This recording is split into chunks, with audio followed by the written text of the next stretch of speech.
You can make your own cheesy crackers at home, and they're better. This recipe only uses a few simple ingredients. We're using Proof's stone-milled buckwheat flour for these cheesy crackers. These cheesy crackers are packed with flavor, and they have the best crunch. These are a wholesome snack the whole family can enjoy. Start with 150 grams of buckwheat flour, a half teaspoon kosher salt, a quarter teaspoon of paprika, mostly for color.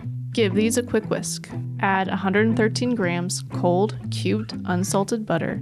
I'm blending this with a pastry cutter, or you can use a fork. Blend until you see a coarse crumb. Now add 170 grams shredded extra sharp cheddar cheese and toss until it's well combined. Drizzle in ice water 1 tablespoon at a time, about 3 to 4 tablespoons total, just until the dough comes together. Divide the dough in half. This makes 2 batches. Between 2 pieces of parchment paper, roll the dough out thin, about 1/8 of an inch. Cut into 1-inch squares. You can freehand this or measure.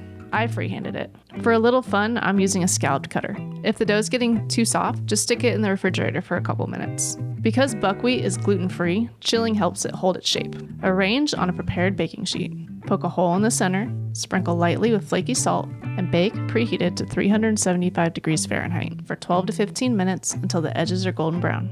For extra crunch, turn off the oven, crack the door open, and let them sit inside for 5 minutes. This helps dry them out and make them extra crisp. Cool completely and watch them disappear. Thanks to the buckwheat, these are a naturally gluten-free snack. These cheesy crackers would be perfect in your kids' school lunches.